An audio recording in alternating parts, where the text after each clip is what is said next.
Everybody. Good night, Reef Talk live stream. Where today, change of scenery. My usual guest is not here because we have a special guest, Aquarium man Shaun Russell from the Ocean Project. Shaun, how are you? I'm very well, and good evening, everybody. I'm just trying to do the classic thing of. This is a front row seat to the greatest show on I've got myself playing in the background. My name is Austin Richard. I'm going to get rid of that. There we go. So you're back. I'm back. Yeah. Excellent. Wouldn't have it any other way without a bit of technology going wrong on a live stream. So I know exactly. I'm really embarrassed about it, but you know, it happens to me. So I'm quite good with tech and computers and stuff, and this sort of thing happens all the time. I even watched there's a YouTuber called Mr. Beast, pretty much the biggest in the world. He did a live stream and he was all doing the same, and that made me feel better. So, but anyway. So yes, we are going to be talking tonight. I changed the thumbnail about 10 minutes ago, by the way, guys. So it was I thought it gave the impression that this was going to be all about Aquapora and SBS. That's not the case. It's just a general Q&A session. So ask any question you want about saltwater fish tanks, no matter what. Saltwater fish tanks. About saltwater fish tanks, yeah, nothing personal. But yeah, so we've got, and Shaun is from the Ocean Project. Some of you guys, if you've seen the channel before, you would have seen him before. Shaun is from the Ocean Project, which is a local fish shop marine specialist down in Dorset. And you have LPS, SBS, soft corals, fish, inverts, the works, anemones, everything. So everything from low end all the way up to the highest of the high end. Indeed, and in fact, I've got a clam that I bought from you about a year ago that's still going strong. Oh, I've just you've gone orange. 10k. That's weird. It's because my coral trays have just gone out. That's why. Okay, fair enough. Either way, and we're getting called out on being slapheads. I am. I do look like a thumb. That is true. Yeah, exactly. But yeah, so there's a couple of things that I want to ask you. Yeah.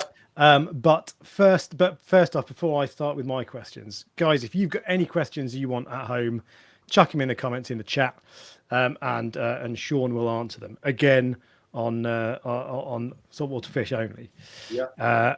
It's the Mitchell brothers. Well, I mean, I've been doing this sort of thing on my own Facebook. It's a closed group, but it's I call it the Top WYSIWYG group, where customers can join in, ask questions. They can request videos of livestock, pricing, you name it, sort of thing. And sorry, I'm just trying to change my lights so that they come on a little bit more. And whilst you're doing that, we got a lot of comments on the the follically challenged aspect of the. I'm actually not follically challenged. I chose to do that during COVID, and it just kind of stuck. Me too, mate. Me too. Yeah, completely. Yeah. It's just I've actually cut it as well, so it looks like I've got male pattern baldness, but it's just takes a lot of time. That does. So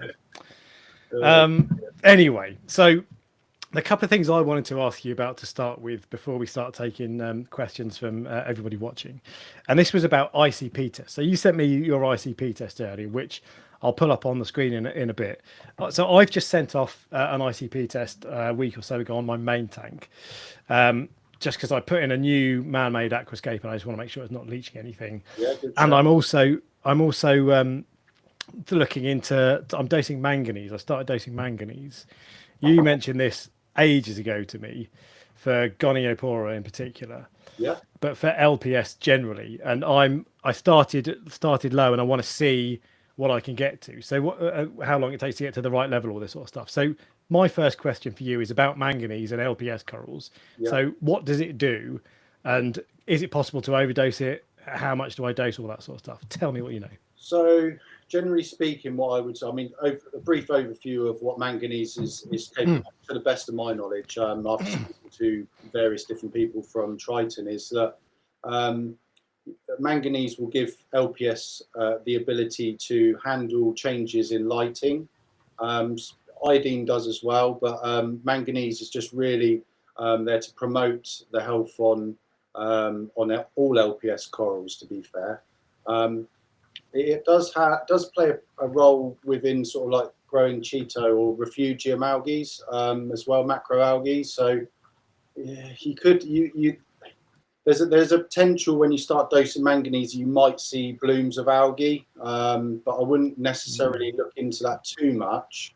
One thing I will say though is over the years, probably 10 years now that I've been using Triton ICPs, is even if you're dosing manganese, don't be alarmed if your next ICP doesn't show any of it. It can still read 0. Don't be inclined to try and dose more than the highest recommended dose. Sorry, my card machine's cashing up. Oh, that's what that. I wonder. I thought it was like a Morse code thing. I was like, what the hell is that? It's annoying. Yeah, sorry, it's not going too great, is it? Classic. So as you'll see on the ICP, and we'll probably go into that a little bit more detail, but on the ICP, it says the first dose, second dose, third dose. So if, for instance, your ICP comes back with 0 manganese, and Triton, to the best of their knowledge, don't know whether you're on your first, second, or third dose. So they tell you a correction dose to get it back up to the recommended values, plus an estimated daily dose. The next ICP you do, you might find out that it's still reading 0. So what they then say is add the correction dose to get it back up to the maximum recommended level within your aquarium, and then they tell you to add another daily dose to your existing daily dose, so it effectively doubles. And then again, you do your third one, the third month down the line, and it might come back and it might say you've got one, level of a reading of 1, and your correction dose will be slightly less, and your maintenance dose may be slightly less, and it's just about tailoring it that way. Like I said, generally speaking, in a heavily stocked aquarium, don't be surprised if you don't actually see any manganese, even with the highest dose, especially if you've got a refugium. Yeah, well, so I look back at I've done ICP tests. I don't know, maybe 20 on my tank in the 4.5 years it's been going. I look back at all of them. Oh well, I look back at half of them, and I've never had a level of manganese. Yeah. So, and I've had a refugium the whole time. Yeah, something interesting which scared the life out of me actually when I first set up the shop here. Obviously, to set up a fish shop, you need an enormous amount of water initially to fill the systems, and just going through the process of elimination, I wanted to test the salt mix I was using from my mixing vat. I've got large IBC vats, totaling sort of 2,000 litres I can hold. At this moment in time, I can do 4,000 if I need to. I haven't managed to max that out yet. And I thought, well, I'll mix up a batch of salt. I'll take an ICP, send that off, and see where we're at. We use the TMC reef salt. It's quite a coarse grade of salt. By that I mean there's larger sort of granules of magnesium and calcium in there. I was more interested to find out the sort of elementary sort of makeup of that, and just to make sure there was no contaminants in the water storage unit that I was using. To my absolute horror, when I got the ICP back, the manganese was off the scale, as was iron. And I questioned it. I basically questioned TMC. I spoke to various different sort of experts, if you like, that know about ICPing and water and fresh mix. It turns out that manganese is in very high levels within the European market of salt for some reason. Just like in the USA, their salts tend to be really high in lithium for some reason. I was put at ease by that, and the level of iron was actually present from small amounts of granular ferric oxide that they use basically just to polish out any phosphates that might be there during the process of making the salt.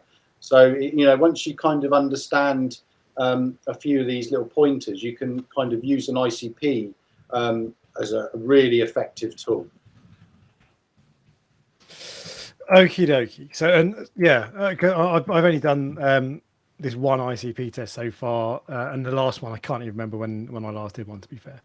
But I'll see what comes back, and I'll go based off that. I just wanted to talk about manganese for a little bit, and there was actually one comment that caught my eye here. John Wright isn't bothered about overdosing manganese because it precipitates. So implying that it's not possible to overdose manganese. Now, I saw that on a live stream a couple of weeks ago with, what's her name? There's a lady who grows load of gonies, Eco Marines.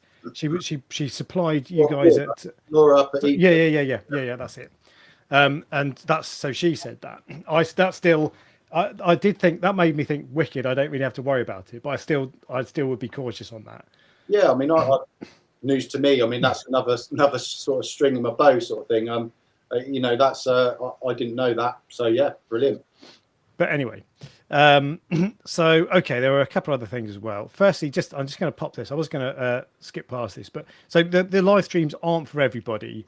But the people who do watch them really enjoy them, and this is for more of a niche audience. But these aren't instead of my normal videos. It's not like I would have been doing a normal video on Sunday. It's either this or no second video. So sorry, you don't like it, Darren, but they're good for those of us who do like them. And back to topic. So John was talking about iodine and manganese, and saying that Cheetos strips out both. I think Cheetos strips out a few other things as well, iron in particular, probably potassium. Yeah, manganese. Yeah, it's a bit of a, you know, I've always taken the view on I have to use a Refugium at times in here because it's such a small sort of room, and I need to boost my pH during the winter months. So now I'm starting to grow a Refugium just in preparation for that yearly drop in pH. So but yeah, this time of year as well, I will now start dosing more trace elements to combat basically the deficiency caused by the Refugium. Okay, I want to talk on that point as well. I want to talk to you about calc at some point. Okay. Because I want another excuse to big up calc and get people talking about it. Change mine. Okay, there we go. So we have a question from someone who I know to be a customer of yours. She says, yes, Isla.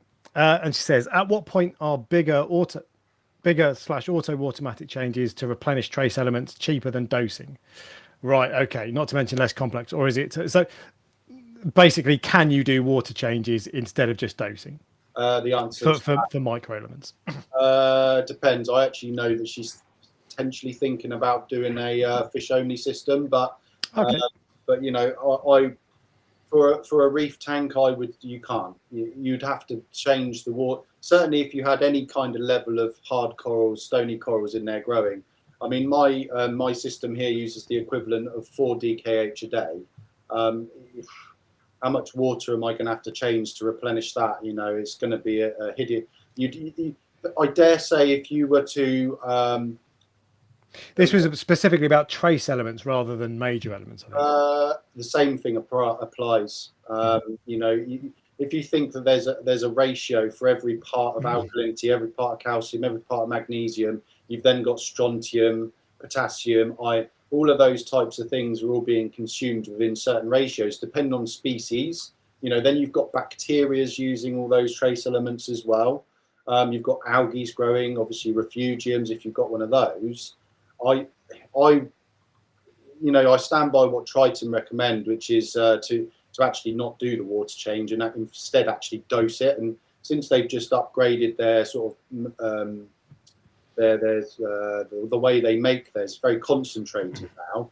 Actually, the prices come down a lot as well. So, you know, even if you bought one bottle a month on a tank of Ayla's size, it's a 5 by nearly 3 by 2.5. It's a big tank. We had to go and install it onto the stand. And even on that size aquarium, if you bought one bottle of trace elements, you know, say manganese or iron, stick to the main the main few very important ones to begin with, it would be a lot cheaper than water changing. I prefer that approach to just broadcast dosing absolutely all trace elements. I prefer to pick out a few kind of key ones. But yeah, that's that. I mean, I actually do both. I do broadcast. I used the Tropic Marin A- K+, or it could be A+, A-, whichever way around.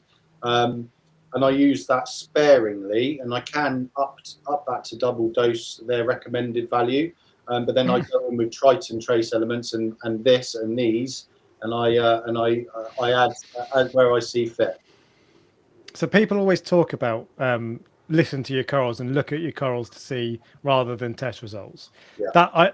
That's obviously that is good advice, but I think it's kind of, if you don't know, if you're new to the hobby and you don't know what a healthy and a slightly unhealthy coral looks like, obviously you're going to know healthy or not, but in between, it's not so easy. You kind of need to get to know your tank. You build that experience up over a few years, don't you? That is true. And you can do that, but yeah, I mean, if you took a somebody had never kept an aquarium before and said this is a, you could, there's various different things you could say, right, here's the Red Sea reef recipe. Yeah, you need to dose this much calcium, and off the back of that you dose A, B, C, D trace elements and that will keep you in a ballpark. Having a little bit of everything going in is better than having nothing. And the tropic marine A and K is exactly the same sort of principle, based on 1 mil per 100 litres per day. But with Triton, they give you the exact amounts, so much so that I would be confident in saying that you could do the same. You could give an aquarium to somebody that's not kept a reef before and give them a Triton test or several Triton tests and say, follow exactly what it says, and they will be able to grow corals. However, there are some other instances, as I did a post fairly recently on my own Facebook page. That might actually not a bad shout to pull up the photo of Mark Bromby's tank. He had ICPs, had the tank since the late 90s, I believe it is. Yeah. And this thing grows. I mean, it's got a symphilia in there. It's nearly 1 meter across. It's massive. And he's had it, since I think it's either the mid or the late 90s. And he's been unfortunately losing some of his stony corals recently. He's been sending ICPs off every 2 months, as he normally does. He's very, very routine based, very structured. But he's still losing corals. So I said, well, it's got to be something simple. The ICP saying everything's perfect, but you've got dying corals. So I said, you need to go in there, get in the tank, actually pull things out and look at them with your eyes. Smell things. Like I'm very, you like to use my senses a lot. Like I'll smell a pump and I can smell metal sometimes. I don't know. Okay, yeah. That. But it turned out there was a pump was basically breaking down. The magnet was breaking down, and it had been over the course of the last year or so, and coincided with when he started losing corals. However, because he's got such a large grown-out reef, it's not a reef tank, it's a reef, his corals were using the exact trace elements that the magnet was giving off. Iron, there was, and they were actually keeping up with the dosage, if you like, of this down magnet. Until they'd had enough, and they said, right, this is, I'm done now. And they started STN from the base, losing a few corals. So what you're saying is that as a temporary measure, you can dose trace elements with rusty pumps. So yeah, or the old, the stainless steel Jubilee clip in the sump trick. And I need to take you to the airport and use you as a sniffer dog, Sean, if you can do that. I've got a big nose, to be fair. All righty. There's a question about lighting here. Hey there, I need advice on my lighting schedule. I am running a MaxSpect R5. Do you know what that is? I'm not sure. I think I do. Approximately 10 inches from the surface. They ramp up and down via the app. I have noticed recently bleaching corals. Turn them down. Yeah, if you're getting, well, it depends what you're. This is a common misconception between a bleaching coral and a stripping coral. So bleaching is the expulsion of zooxanthellae algae, so the colour pigments, if you like, within corals. So a prime example of that would be anyone that may have noticed that you've got some mushroom corals that are growing on the underneath of a rock, and they're almost complete. In fact, actually, I'll use the most common coral of all, Aptasias in your weir. So you look in your weir and you'll see, and I know you've got some Aptasias in there. We've all got them. Yeah. If you take your weir cover off and have a look inside, you'll see Aptasias at the top that are probably getting a little bit of light, and there'll be a nice rich brown. Possibly, if you've got some really high-end one, there might be a bit of green in there. But the lower down that you go, you'll see they'll be turning opaque and very pale. Now those anemones lower down are lacking in zooxanthellae algae. but they're still capturing particles, so they're still able to survive that way. They're getting nutrition through that way.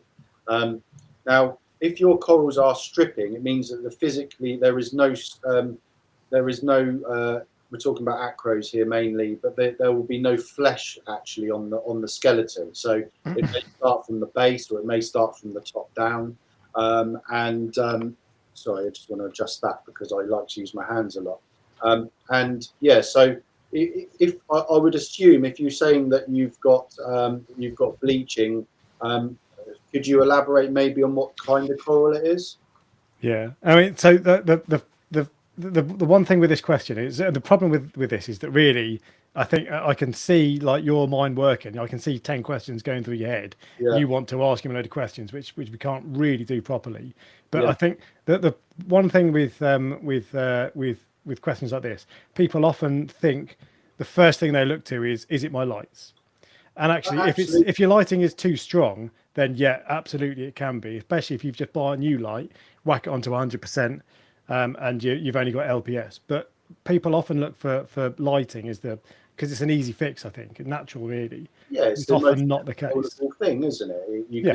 You're on an app and you can just dial it up and down. Actually, for the most part, I think a lot of people do overlight their tanks, especially beginners when they've got sort of soft corals, LPS, even some of the easy to keep SPS, they get overlit, and you do get these issues that can be solved. But it does also, without getting too much into the science of it, but you can, again, something like manganese may help this guy. But also nutrient levels. If you've got extremely low nutrients, your corals aren't going to have the energy reserves to put up that sort of sunscreen, like my head's getting sunburn on top here. The corals, the corals will actually die. The zooxanthellae within the corals will actually go, and die. And sometimes you can see corals physically regurgitating this brown slime coming out of their mouth if it's an LPS, and that will actually be zooxanthellae, dead zooxanthellae being held out of the mouth. Things like torches, hammers, scollies, that type of thing. If they're not happy. Interesting. This is he's given some more information. 300 litre tank, 3 feet deep. I presume that means wide. It's not going to be 300 litres and 3 feet deep. But anyway, 80% blue, 60% white. I don't know what light this is, but that sounds. Yeah, I mean. Do you? Yeah, if sounds a lot. If you're getting coral bleaching,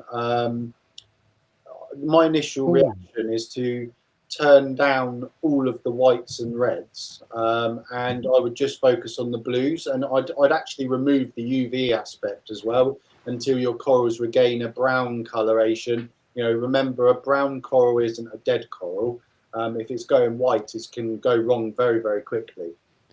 That's a good point. So I've got in my water box to my left here, it's my frag tank that I store frags on. Acros aren't doing well in it, but I've got a couple of acros in there that they look, if you would be forgiven for thinking they're dead.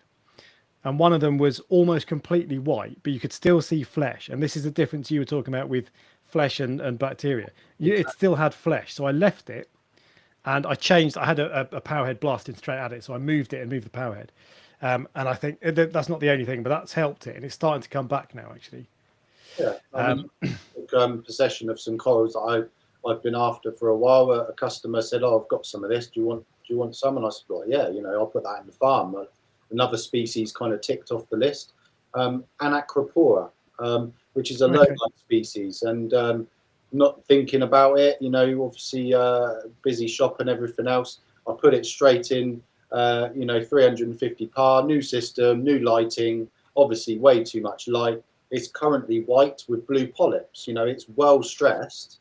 What I will do with that coral is I will now remove it to a shady area and literally brown it out. I'll allow it to turn completely brown, and then I'll start from the bottom, and I'll slowly increase in intensity of lighting.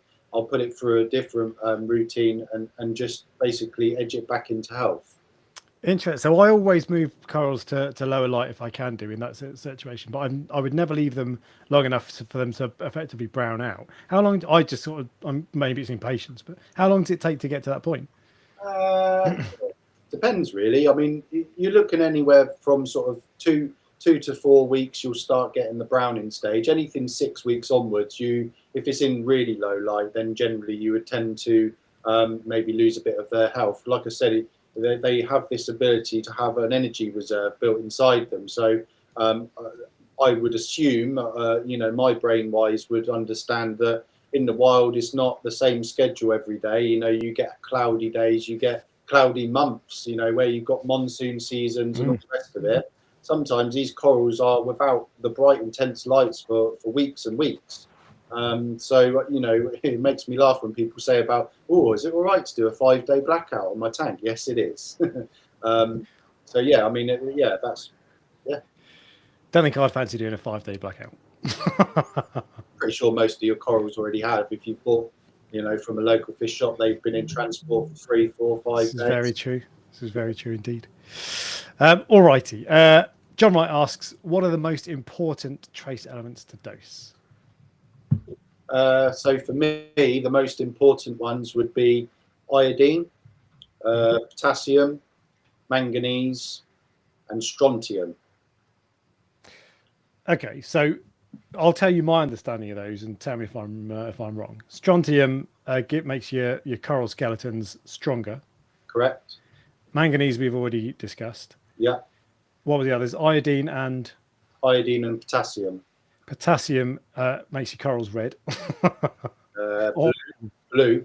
Blue. Potassium's blue, is it? Yeah. What's red? Potassium just will generally kind of enhance many different colours, but greens, reds, and blues. I mean, I particularly experimented with it years ago. Realistically, with I had this coral Aquapora hoaxami, which was like a real. Well, I haven't got anything around me. Kind of this blue, like the wall behind me, really. Or at least it was when I took possession of a piece of it. And this guy had grown it in his tank under calcium reactor and all the rest of it. But he was banging on about Lugols, which is potassium iodide, and the benefits of it. And he said, I'm kind of dropping it in daily. And I'm just sort of like mesmerised by this guy, and kind of played around with some of the fauna marin balling or the trace elements back in the day. And just discovered that, the dosage of potassium was massively, if you've never dosed potassium and you're using a salt that isn't necessarily enhanced or elevated in levels of trace elements, then literally the dosage of potassium would change your reef tank from, Montipora plate corals looking very dull and grey to suddenly getting that rich fluorescent colour, almost looking at a one-dimensional pearlescent paint, if that makes sense. It's quite hard to describe it. Very rich and deep-bodied on the colour. Iodine, I think, probably is or should I say, Lugols, or the iod from Tropic Marin. Lugols is probably the easiest trace element to get your head around because it's potassium iodide. You're kind of doing two things in once. But the main thing is that iodine is depleted very quickly by pretty much everything in the aquarium. It's actually converted, but I'll say it's depleted. And your potassium is also used extensively by any type of algae growth, whether that be coral growth or inside your corals in the zooxanthellae. So I'd definitely start there. From there, I would definitely go on to strontium if you like to keep stony corals. And from there you can start playing with some of the minor trace elements such as the manganese and a little bit of zinc, something like that. Okie dokie. 36, 39. I'm just doing some calculations on this tank because I think that's wrong. This so here we go. The tank that we mentioned earlier, 3 feet deep, 39-inch long, 22-inch wide. I'm assuming those are correct. That's not 300 litres. I make that 506.16 litres. Anyway, it doesn't really matter. Yeah. It's big. Fair play. Question about softies. Hi, Alex. Are GSP and Xenia and their likes able to survive with basic parameters in place but no other LPS? I don't really. I think he's saying, are they I'm going to ignore the last bit. I don't know. Yeah. I think he's saying a GSP and Xenia. Okay, basic parameters, I presume, as in just means, are they hardy? Are they going to tolerate a wide range of parameters, I'd say? Yes, but actually, weirdly enough, sometimes people do struggle with them. And pulsing Xenia, for instance, is a very good indicator as to what level your trace elements, some of your trace elements are, and also some of your nutrients. So if you've got extremely low phosphates, for instance, then Xenia tends to go like quite withered. Normally they're nice and puffy. You did have it as a backdrop on one of your. It's on this one, yeah. Yeah, okay, I can see it over there, but not here. Yeah. You know, so as it looks there is very, very nice and puffy. The feathers on each polyp look very extended and very uniform. The coral looks, very whatever in peak of health, should I say? And sometimes people ask me, well, I've got pulsing Xenia, but it's not pulsing, and that's was drummed into me very, very early on in my sort of reefing experience to be a lack of iodine. So again, Lugol's to the rescue. 1 drop per 200 litres per day, but if you're just starting, I'd do it once or twice a week just to see how you go. But you'll see a huge improvement with that type of thing. Xenia exactly the same, and also you've got to understand if you're going to have lots of soft corals in an aquarium like GSP, green star polyp, any coral that grows extremely fast needs a hell of a lot of iodine. So just be mindful if your soft corals aren't growing, and GSP really does grow fast, and well, pulsing Xenia is that's another level of growing fast. Then I'd definitely be starting to look at my phosphate levels, and I'd be looking at my iodine levels as well. Okie dokie. Question on ICPs again, effectively. So if manganese seems to be undetectable, when do I know if it's okay to buy Goniopora? Because if you physically know you are adding it in daily, even if it gets depleted over a 24-hour period, or even a monthly period, you are putting it in. So this is where your eyes and your brain kind of comes into it. Observation and understanding what a healthy coral looks like. If you've got an aquarium that is growing torches, hammers, frog spawns, LPS in general, Duncan's is another very good one. It's a good, very cheap, inexpensive coral, very easy to look after, but very visual if something's not right with it. So it will be closed polyps, may lose flesh up the skeleton, that type of thing. If you've got those and they're doing exceptionally well, and you're dosing manganese, then you will definitely be okay to start with Goniopora. However, with the Gonioporas, I would always advise, first of all, buying a frag, because they from the wild in these big balls, of the Gonioporas from like Coral Sea, where they come in these like big tennis balls. There's like boring worms that live inside them sometimes, right. And they can give you a false representative of your system health. Sometimes they you think everything's wrong, but actually it's just a worm in your thing. Exactly, and over the years, I've obviously fragged up hundreds of those types of gonies and some of the alveoporas and Bernardporas, and I could almost guarantee you at some stage I haven't actually identified. They look like razor clams. There's one that's inside that looks like a razor clam. You've got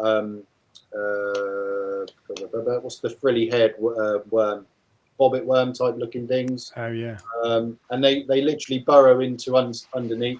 And sometimes you get these kind of crabs that live, and it might the one that's got the arm that comes out. It's a ghoul crab. Arm, bloody hell, that's freaky. Yeah.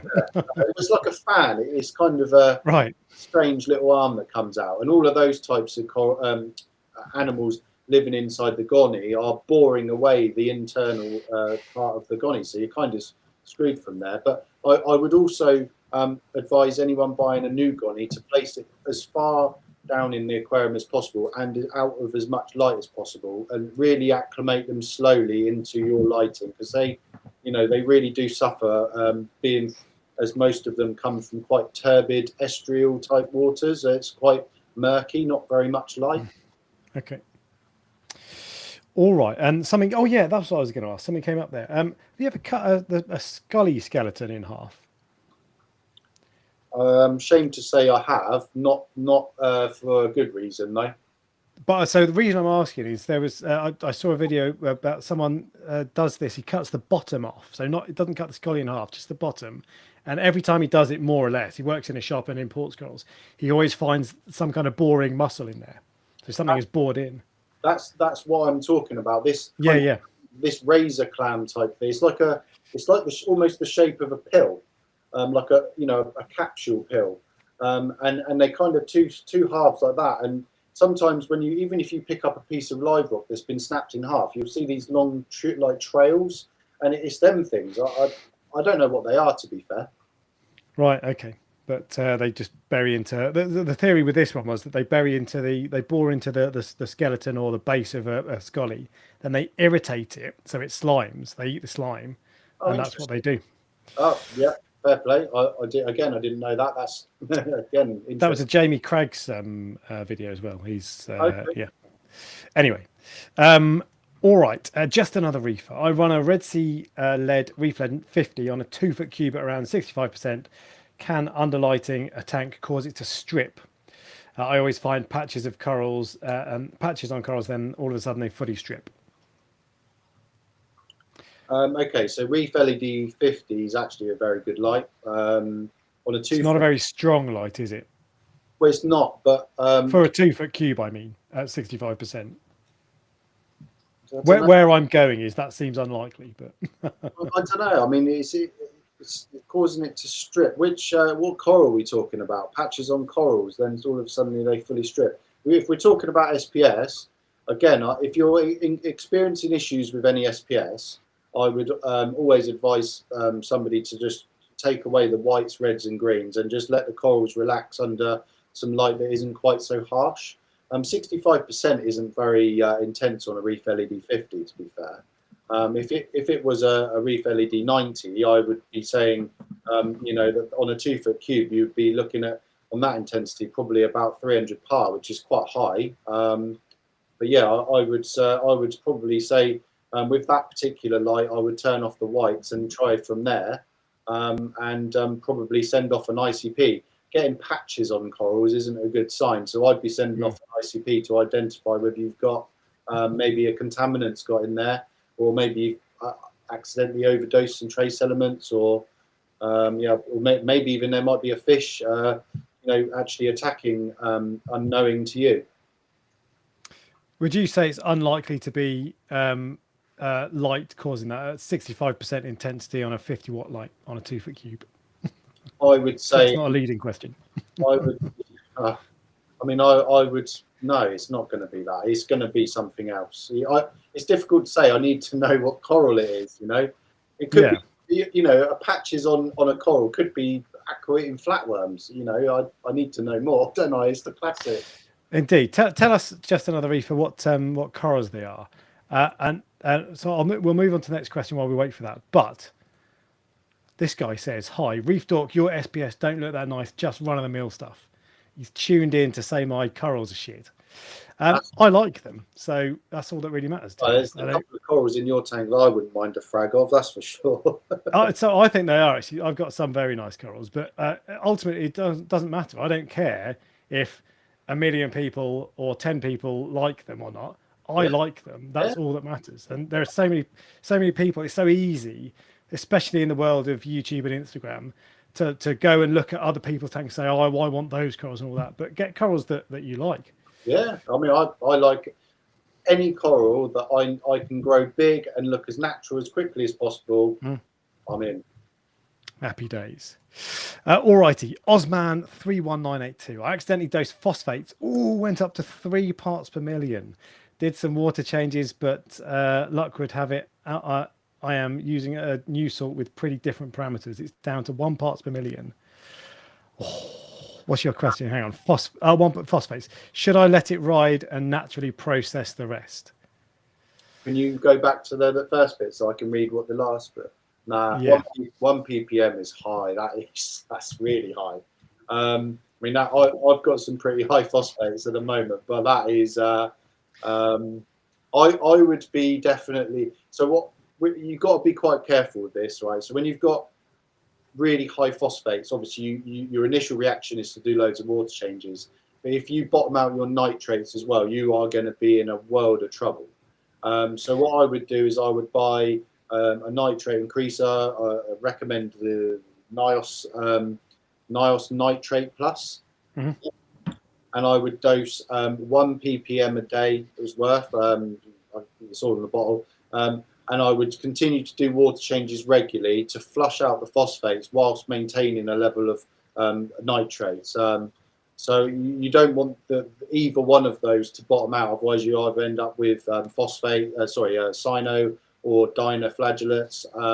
You just want to make sure that there's that element of balance in there, rather than 1 ppm. That's quite savage. 3 ppm.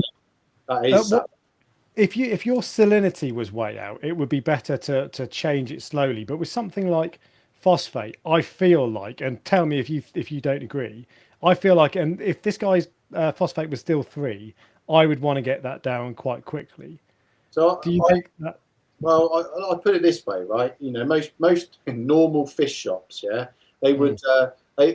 From what I can gather, I would imagine anyway. Everyone's got their own way to skin a cat, so to speak. But most people's aquariums, most fish shops, they keep their nutrients quite low, and sometimes their alkalinity quite high.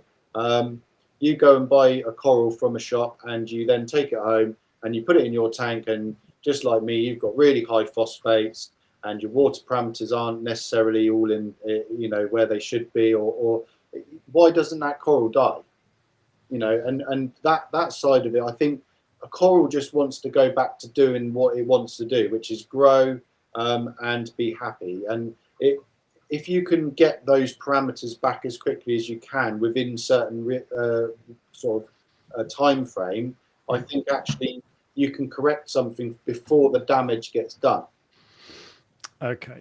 I wouldn't actually say that a phosphate level of 3 would kill a coral, but the effects of 3 on the whole system would build up to like a catastrophic bacterial bloom, and you'd end up sort of culturing aggressive bacteria, which would then attack on a stressed coral. Okay. I wouldn't say necessarily the phosphates are the thing that's causing or would cause your corals to die.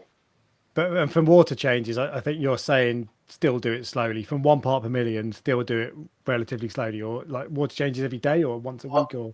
I would definitely be water changing 1 ppm out, and when you get down to 0.3-ish, I would then start maybe to introduce a very small amount of Roaphos or GFO, something just to take that you can control a little bit with nice slow flow through a reactor, maybe a small bag of it in your sump.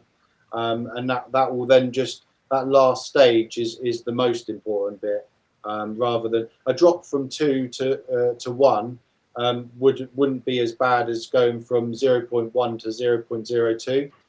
So you that last process is what I'd call the fine tuning. You would then use that with something you could control a little bit more accurately, like a bit of GFO. Good stuff. All righty. Next question is from Stuart Pinnell. Hi all, can you do more than 1 water change a week? I need to get my nitrate down. Absolutely. What's your nitrate and why do you want to get it down first off? Anyway, back to the question. Yes, you can do daily, you could do constant water changes. It depends on the quantities.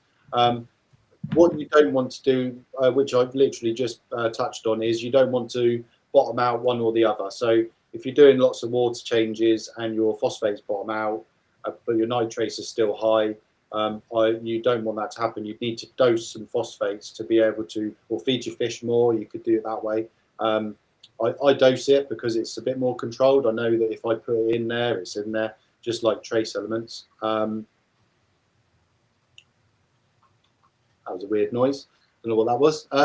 Snail going through a wave maker, perhaps. I would also look, when people say that they need to get their nitrates down, my first question is always, what test kit do they use? Because you'll be surprised how many times people say that their nitrates are 50. Why it's always 50, I don't know. But believe me, my fish system isn't even 50, and that's got 700 fish in there, 2,000 litres. You'd think that there'd be nitrates off the scale.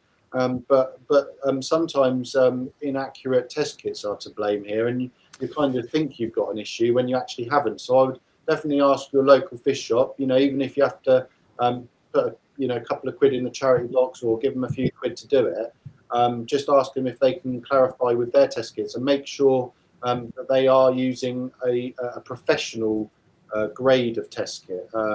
So my advice would be, say, NIOS nitrate test kit, the Tropic Marin one. Things like sulfur, not really. They're good for an indication, but not really for accuracy. Okay. What do you think of as high nitrates? Like if it's 20 for whatever system, are you panicking? Or is that good? Nitrates, you know me now, I don't really worry too much about nutrients at all. I'd rather have too much than not enough, because I can control, with various different options, I can control, a little laugh then, I can control nutrients by growing corals faster, believe it or not. But, with, that's why I laugh, but with for customers' tanks, a lot of people got high nitrates. There's normally, I've even had experiences with people with high nitrates and they haven't even got any fish, and it's like, how is that possible if you're not feeding it? Where's it coming from? And there is an answer. Normally, it's a testing inaccuracy or something like that. But figures for nitrates, I certainly wouldn't bat an eyelid at having 20. I've had 25 in here for quite some time. I know one of my good friends who used to run the most impressive reef tank I've ever seen at 160 parts per million nitrate. And back then didn't even have phosphate. So, yeah. does it really matter? No, not really. It's a nutrient, and as long as you've got the balance right and they're stable, which is why I sent you my ICP results, was more important than the actual figures themselves. By the way, I'm not at all advocating you go out there and aim for really high nitrates. 160 nitrates. But that's the reason I asked at the start, what are your nitrates and why do you want to get them down? Because it's very, if your tank is fine, it's very, and you suddenly do a nitrate test and you see you've got nitrates of 50, it's easy to think, God, I need to get that down straight away. But actually, if you want to get it down because your corals are looking off, or there are various reasons, that's fine. But if it's just I don't like the number, that's not a good reason, is what I'm saying.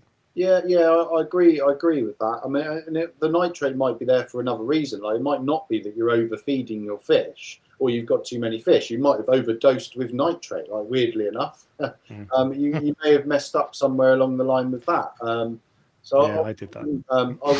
I wouldn't necessarily go and panic too much if you've got an elevated level of nitrates. And over time, with your general maintenance, I would suggest actually most people nowadays tend to have the opposite, and they struggle with keeping the nitrates and phosphates up. Okie dokie. Next question is on to SPS. So James is starting to add some SPS. I'm having success with anything plating or encrusting, presumably Montes, but sticks will strip in a couple of weeks. Parameters all look okay, which is a vague statement. Tell us what your parameters are, James, if you tested recently. From the ICP test, what am I missing?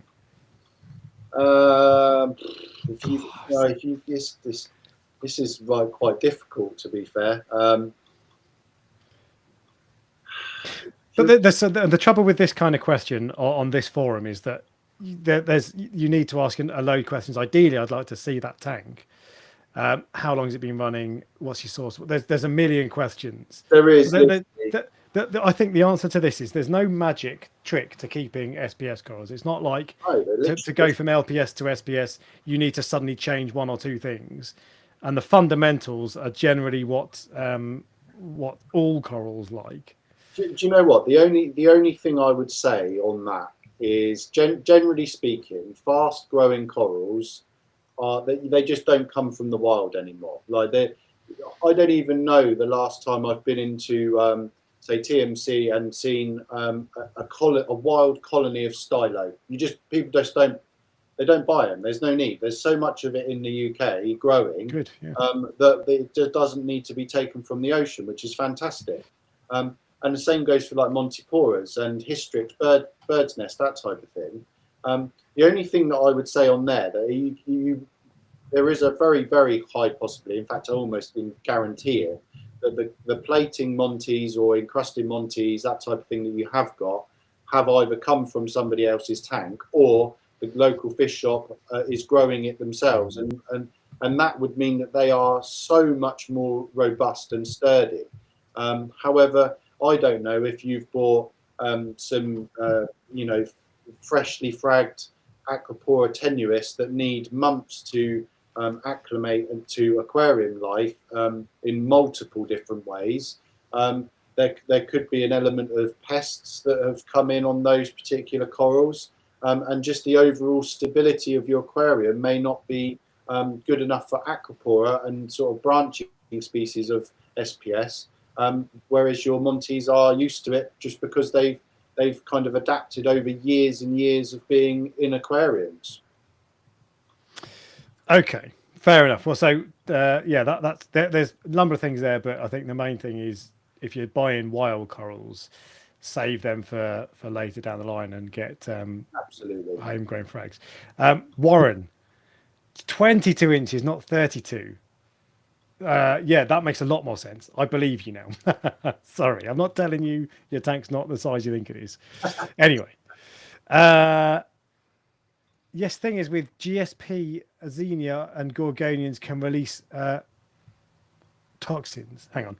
Yes, thing is with GSP, Xenia and Gorgonians release or can release toxins. Can they release toxins? Yes, they can. Yeah, all soft corals do. They can release toxins into the water, and the aim of that is to say, "Oi, neighbour, pack it in, go the other way."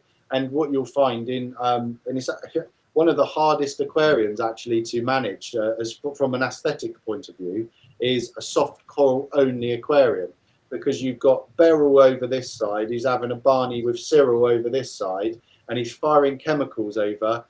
This one starts to slough its skin off and gets all irritated and closed up. Once that process has happened, the skin is shed, and then it starts going in reverse, and he starts giving it back the other way. Then that one will close. And I think Jake Adams obviously passed away recently, which is very sad. But one of his older videos, he said about it. There's very rarely can you take a photograph of a soft coral tank where they're all open at once.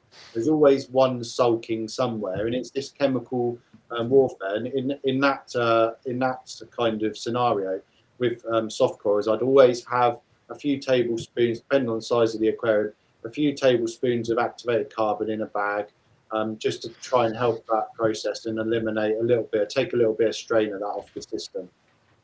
So this is going back a while, because my first tank I had mostly softies. I used to try to change carbon as regularly as possible, but I was always scared of doing it too regularly because it's not good for your fish. But I never really worked out. Now I just once a month, whenever, I'm not really bothered. But how often is too often with carbon? I think realistically, it's not how often. It's actually the dosage, if you like. Yeah. So if you go, and I've done it recently, and given all my tangs hole in the head. If you're using carbon as a scrubber, that you're physically trying to remove every single part of something, it needs to be prepared properly. So by that I mean the carbon needs to be of a certain grade, and it needs to be flushed. And Coralins at KZ years ago kind of gave us a little bit of an idea of boiling up RO water and actually pouring it onto the dry activated carbon. And what happens is this sudden instant temperature increase creates bubbles to be forced out of the inside. So normally it floats for ages, doesn't it? The dry carbon. But when you pour boiling hot RO water onto it, it's sunk within maybe 30 seconds, and you're left with black water, which must be flushed away, and then the process repeated 3 or 4 times. that will then allow that carbon to be the highest pure porosity they can be. But that then means that you can get away with using a lot less. So I would always use maybe, let's say a 3-foot aquarium, I would use maybe 4 heat tablespoons of carbon and change it once a week, rather than putting the whole amount in once a month and getting that kind of swing. You know, we're about stability on everything, regardless of whether we're talking about alkalinity, we're talking about light shock from, you know, taking tannins out of the water column, and so your light intensity picks up. You've got the trace elements. We've got iodine that is stripped using carbon. There's the organic side, so physical coral food, which again is removed by activated carbon. So I'd rather have a cap, and again a controlled cap. You know, if you've got a massive, let's say a 5,000 litre tank, yeah, of course, bang 4 litres or 4 kilos of carbon in a huge reactor, but have it on literally on a constant fast drip. You know, that's also another way you can manage, that type of thing over, you know, without having to do a bit less legwork, if you like, undoing reactors or bags and that sort of thing. Yeah, trouble with carbon though is it makes your tank look so awesome when you change it. I want to change it every day. Yeah, a lot of the old school reefers tend to use carbon. I've gone away from using it, to be honest. I find there to be very little benefit for me in a shop environment to use carbon, because the water's only that deep. You know, I'm not through it. I'm looking down on it. So for me, you know, I'm not really that fussed, and I don't really have a great deal of soft corals apart from the odd zoa. You know, it's pretty much all about the acros, isn't it? That's it. Yeah, and I said with softies, I suppose it's different. But even with my tank, I find if I change the carbon, it looks awesome. But a few days later, it's back to how it was before. So it's kind of I'd like to go with ozone, to be honest. But ozone's fantastic.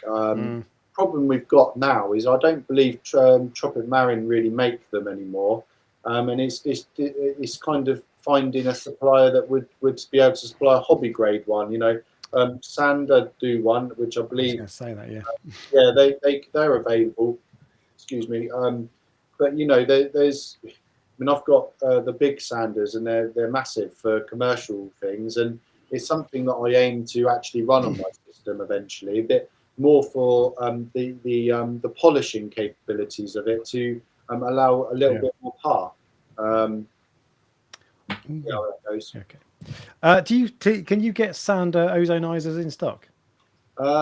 We looked into it recently, actually, or Ben did, my colleague. He basically we contacted TMC, and I believe that they can get them, but I think they're from Germany. Right. Okay. I can certainly look into it for you. I'll talk to you about it next time I'm down in the shop, because I need to talk about it more. But anyway, all right. What else have we got going on? Shaun, how many snails do you recommend? Oh, you know this guy, do you? Yeah, I know Dave. So this is a joke of a question. What's going on? No, it's not. It's not. I think it's a genuine question. I hope it is. Yeah. All right. Let's go for it, because it's a good question anyway. Yeah. So I generally, for a 100-litre aquarium, I mean, obviously, 100-litre aquarium, you could be, say, like a 50-inch cube, something like that. I really do like to fill, because I run high nutrient tanks, I encourage algae to grow. I encourage herbivorous animals to graze on that and release those nutrients then for my corals to process. I would advise most people, I would probably put in there maybe 20 to 50 snails. 50? Lots of different species as well. Because I know Dave's got bryopsis though. Right. And he's had a battle. He's had an absolute Western super mare of a time. But I would probably be inclined to say really absolutely fill it with snails, and just the process of them scraping the rock would defer the growth of the bryopsis. Not that they would eat it, but they would basically scrub the rock for you after, of course, a treatment with the Flux RX. Okie dokie. Fine. I'm glad you said loads. I'm surprised 50. That's 50 is more than I would do, but I don't like it when people put in like 1 or 2 snails.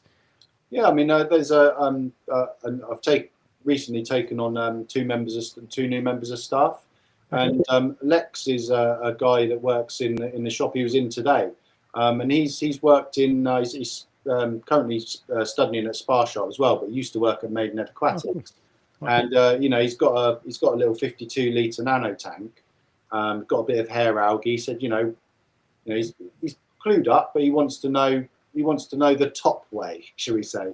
And I said, well, put 10 snails in there. And he went, what, 10? Oh, I've got 3 in there, And I was like, no, honestly, mate, put 10 snails in there, because snails don't just eat algae. They eat bacteria, they eat molds, dead bacteria.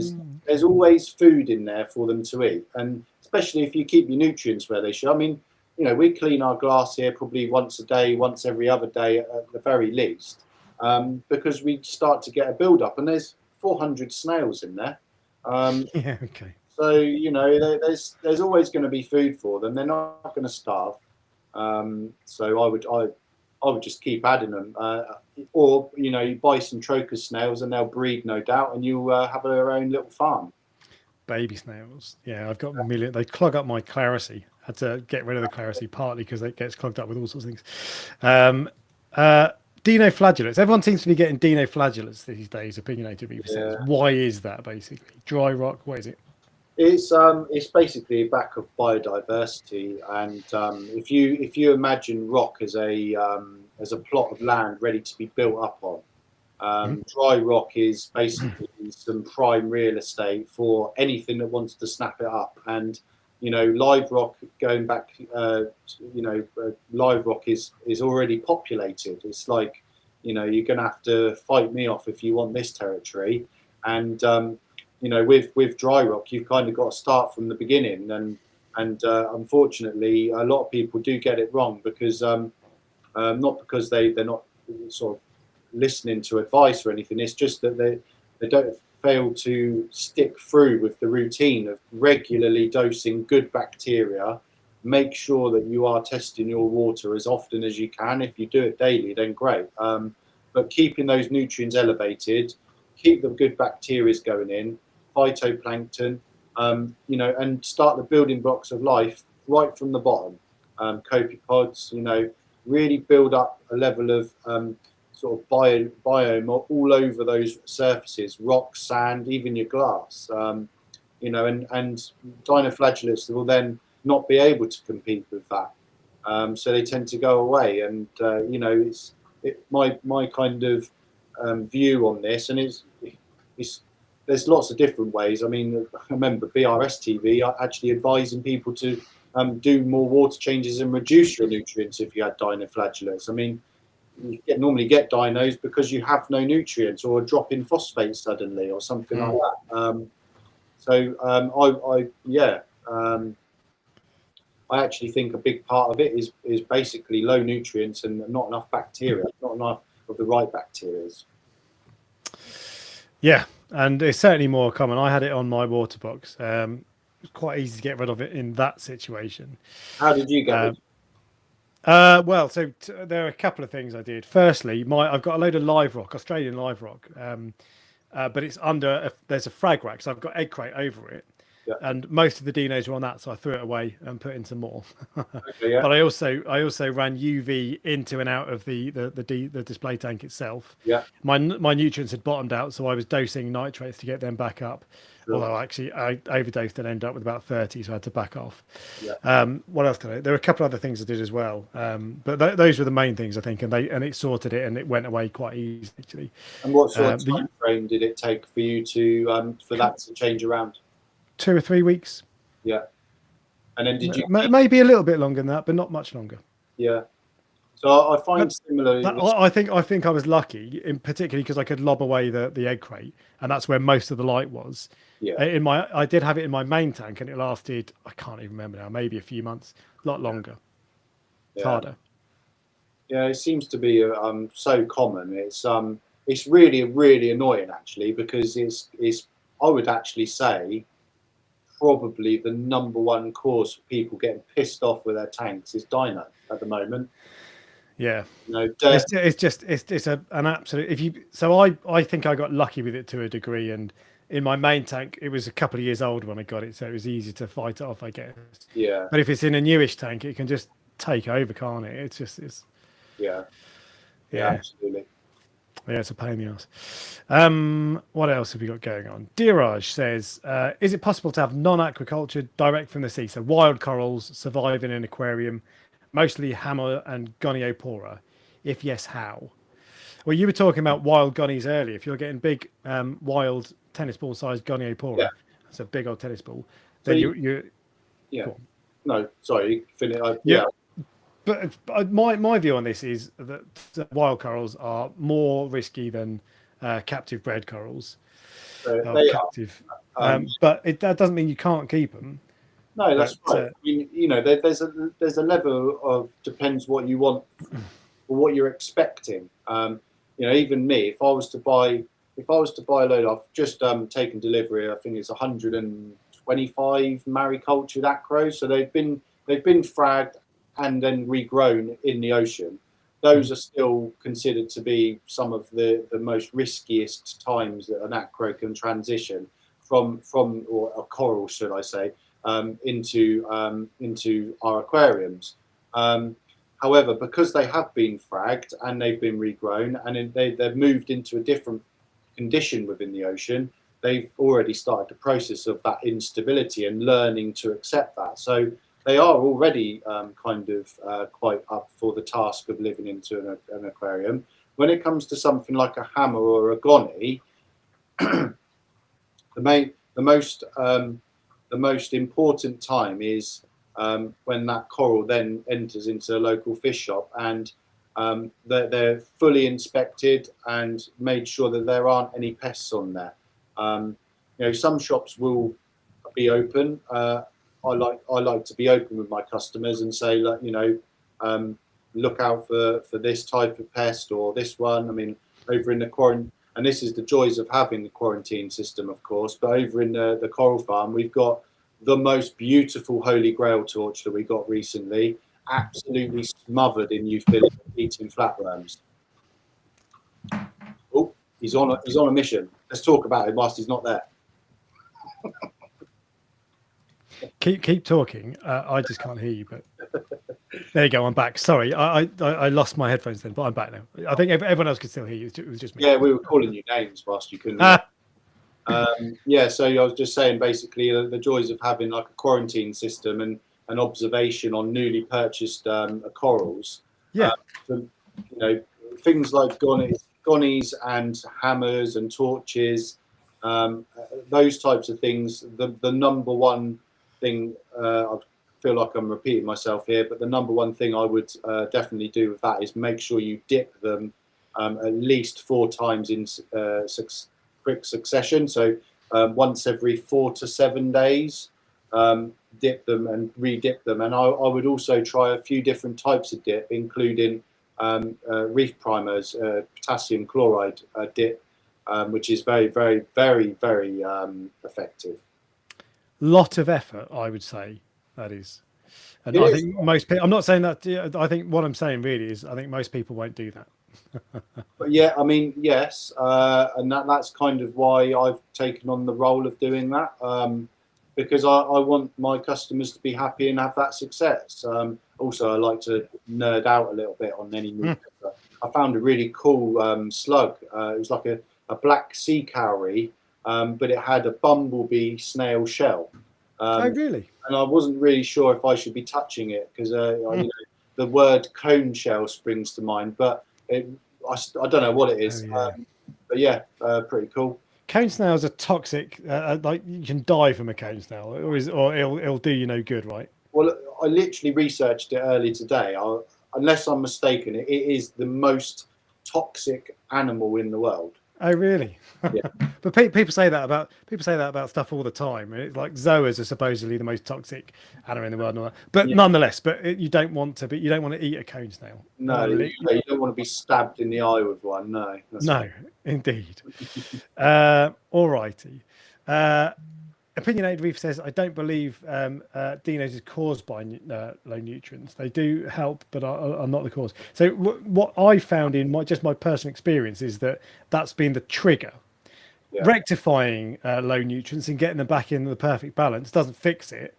But and whether it cause, I don't know if it's the cause, but it's the trigger I find, and it's often. In fact, the 2 times I had it, my main tank, I started carbon dosing and went a bit crazy, and it stripped everything out. So it was. I found it's the trigger. Yeah, I mean, dinoflagellates are present in any aquarium anyway. Yeah. I mean, the zooxanthellae algae is a dinoflagellate, but they're there in controlled numbers. Yeah, I agree with that. Yeah, maybe I'm wording it slightly wrong there. They're not the nutrients don't cause it, but they encourage the perfect environment for them to take hold and carry on. Exactly. But, the same with anything, maybe hair algae or even cyno. Yeah, okie dokie. All right, next question is about blackouts. So you've got a massive generator, but there's potential blackouts. Whether or not this is actually going to happen, but it gets talked about a lot in the UK at the moment. There might be rolling blackouts across the winter. I'm not convinced by that. But anyway, I have 3 nanos and thinking about a generator, but no idea what size to get to run the essentials. I've got a 200 quid generator that was quite cheap. It ran my main tank. I had the heater on and everything in the end for a good few hours. So and with a petrol generator, you can just top it up, turn it off, top it up, and then start it up again. So you don't need an enormous one. The bigger and best one you can afford and have space for. They're noisy though. They're bloody noisy. They are noisy. Yeah, they are. I mean, the more expensive ones are a bit quieter, but they are still annoying. There's just one thing I want to just touch on there, and I don't know if this is rubbish or not, but I believe somewhere I read or somebody told me that when you're using a generator to run electrical appliances that have got those PSUs, they need to have an instant switch on to the right voltage or wattage. I'm not an electrician, so I may have it wrong. And if you have the generator switched on, as in you've plugged everything in and you start it, there's a period of time before the generator starts producing 240 volts. So that can sometimes fry some things in your. I think it may have even been radiant lights from memory. So turn your Jenny on, let it run, and then plug your stuff in. Plug it in, yeah. And likewise with the same, actually unplug it rather than just turn the Jenny off and let it peter out. Yeah. Okay. So when I had my money, I had to top up. Did I top up with petrol? I feel like I topped up the petrol whilst it was running, which is the most stupid thing you could possibly do. But did I do that? I can't. I definitely remember thinking about it. Refilling up whilst texting and exactly. Yeah. Maybe I didn't actually do that. I definitely thought about it. I don't know if I actually did it, but anyway, turn your Jenny off before you fill up. Turn it off. Unplug the equipment first, then turn the generator off, and the reverse process when you've started it as well. Any potential blackouts tips? So what I would do is, first of all, I would ask any friends if they have any generators you can borrow. You can also rent generators from various different outlets for a few quid a day, maybe between 30 and 50 quid a day, and they don't need to be massive. I mean, I've got one which we basically. I believe it's called either a crossover or a changeover switch. So it's the RCBO, is it called, something like that? There's a wire that goes to a separate circuit, if you like. And when I have a power cut, all I've got to do is flip a switch, go outside and plug my generator in, and the whole shop is back and lit. Everything, the freezers, all the heaters, UV lights, skimmers, absolutely everything runs except the kettle, which is rubbish. That's the most important thing, Sean. You can't have tea in a blackout. I'm not gonna lie. Earlier this year, when we had we had like 5-day blackout down here. I was sort of like turning off the sort of UVs and stuff to have a cup of tea. But Yeah, a kettle is quite savage. If British you are experiencing a blackout, and I actually do believe that this might be nonsense about these blackouts. I can't see how they can do that. Businesses like myself would just be losing a fortune, to these planned incidents. They would need to plan something with us first. But what I would suggest is remember, in any blackout situation, is just the basic life support. So you need oxygen to your fish and your corals. So make sure you've got a return pump running, possibly a power head as well. I wouldn't even worry about protein skimmer. If you can keep a light source on the tank, then I would do, but not the full intensity. And the reason for that is if you light your tank, the corals will photosynthesize, the algae will photosynthesize, and that will create more oxygen-rich environment. Interesting. But unfortunately, that there's probably going to be one of the more powerful pieces of equipment. So it depends on the size of generator. So moving away from generators, though, because Jennies are all well and good, but really what you want is some kind of battery backup, apart from the Vortec battery backups. Yeah, well, this is what I was going to suggest, actually. One of my customers, conveniently called Alex, not you, but he actually showed me this. It's kind of like a battery pack. He reckoned, he worked it out. So it's got a 3-pin plug on it. I think it would last 24 hours on a Vectra return pump, which is pretty impressive, to be fair. I'll show. Yeah, so they're called solar generators, but they're effectively just an electric generator. Yeah, or it's just a big battery, basically. That's the one. This is it. Yeah. Was it? Did you show me that? I I don't think so. I might have done, because I've looked at it a couple of months ago. But there's some which are like ridiculously cheap as well. Like you don't have to spend loads of money on them either. That wasn't me. The ones I was looking at were ridiculously expensive. That's why I didn't get them in the end. But the trouble with those is I tried to. They're all 12 volts, not 24 volts, and most pumps are 24 volts. So I was trying to find one that would do 24 volts. You can do it with a converter, but could you not buy an inverter and then convert that into 24? You might as well be talking Japanese right now, Shaun. This is the trouble. Anything that's even remotely complicated with electrics, my eyes glaze over and I'm like, what? I want to buy something and plug it in, like the Ecotech battery backup. And the trouble is, so the Ecotech battery backup is wicked. It's quite expensive, but it's brilliant. They are very good. But if you don't have an Ecotech pump on your tank, it's harder. There are DIY options. I've never found one that looks easy enough for me to have a go at. In all honesty, I mean, let's be honest. We've all got. How many times did I just say honest? Then that's quite a few. What I would suggest to anyone is I would just go on the internet. I would search for any machine hire company and just ask them how much does it cost to rent a generator for one night, and what's the process involved in it.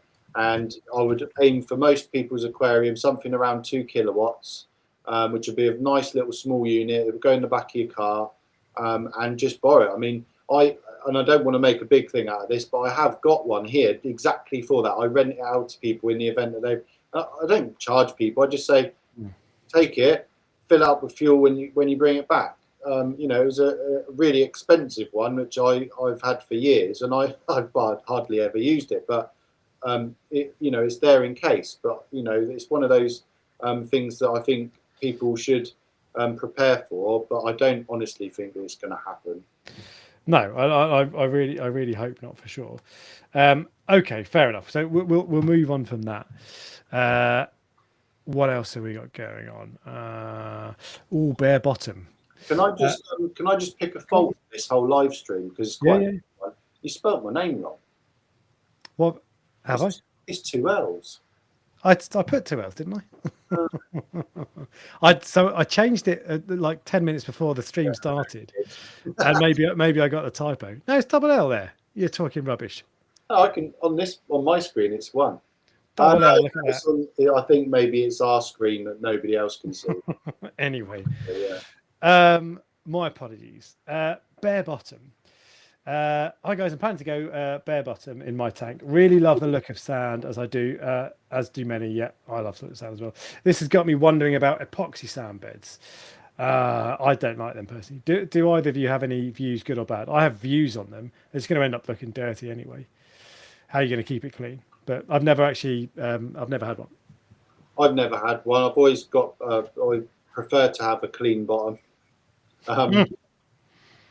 An epoxy one. What's that then? When you lay down an epoxy, then sprinkle sand on it or something? I think Vince does this actually. Oh, maybe I've seen an Aquarium Connections white. I don't know what it is, acrylic or whatever. But maybe the epoxy ones. Yeah, you're talking about something a bit fancier, but it's just going to get dirty, and it'll look great on day one.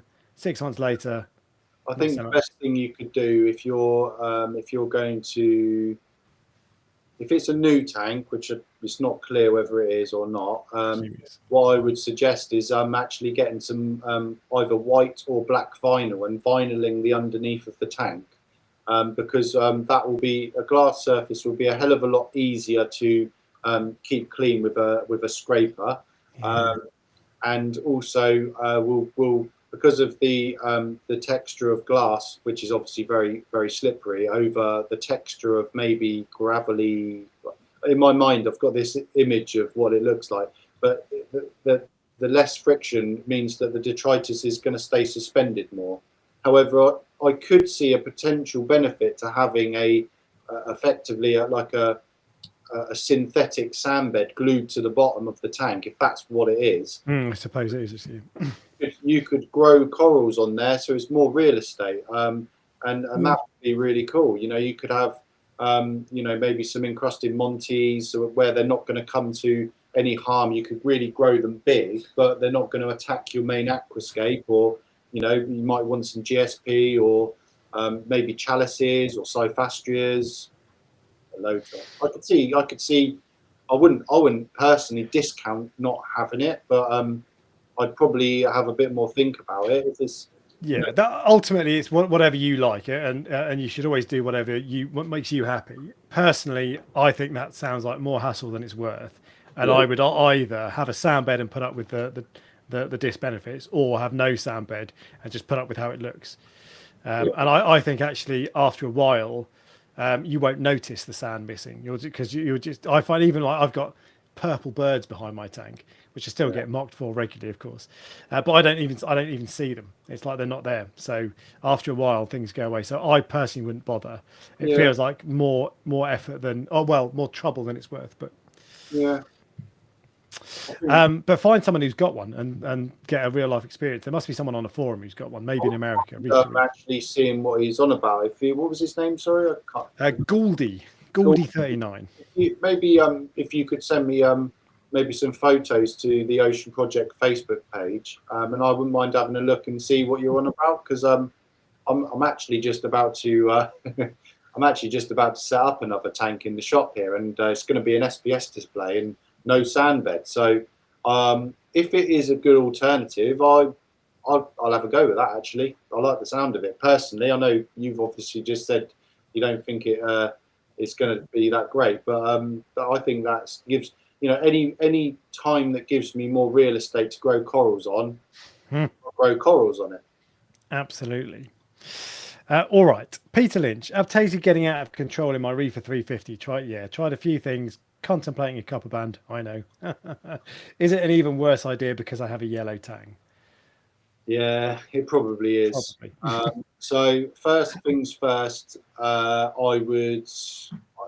you're gonna end up with, unless you're very lucky and you manage to stumble across a copper band that has already been in with tangs and is used to the life of competing for food and accepting the odd tail flick here and there. I personally wouldn't put a shop bought copper band in with a yellow tang, because it's going to end up in the corner or hiding, not feeding. Even if it was feeding at the shop, Alex, you've had this happen to you before. You've bought a copper band from me that was feeding in the shop, and you put it in your tank and it's not fed. Probably because of bullying, I would imagine. But first thing what I would suggest with the Aptasias is I would stop dosing any amino acids or any particulate foods, so effectively starving their food source. So no reef roids, no you know, I've got my own sort of powdered food here that I sell, but I would starve the Aptasias to stop them from getting out of control anymore. I would then add 1 or 2 peppermint shrimp per 100 litres, and the true peppermints. And if you're not sure, ask the shop to, you know, and every shop will have an Aptasia somewhere. Like I said, everyone's got them in a weir or something like that. But ask them if they can show you them feeding on an Aptasia. I do it all the time in the shop here. You know, cool. No excuses. I've got Aptasias in my tank, just in my Refugium. The Cheetos diet is what it is. And I control them with, funnily enough, copper bands in the tanks. I've actually just put 3 in. You know, I would start with that process. Depending on what sort of corals you've got, I would also think about an Aptasia eating filefish, because they're quite robust and go under the radar as far as a new addition into the tank, but they won't get bullied. Yeah. But they can, and I would say it's probably 60-40 split between them then later on going on and eating your corals. But hopefully by then they would have made an indent and got with them to a level where you can manage them with peppermint shrimp and the odd injection. I've had a real mixed bag with Aptasia eating filefish. Well, actually, no, that's not true at all. It's been the same pretty much every time.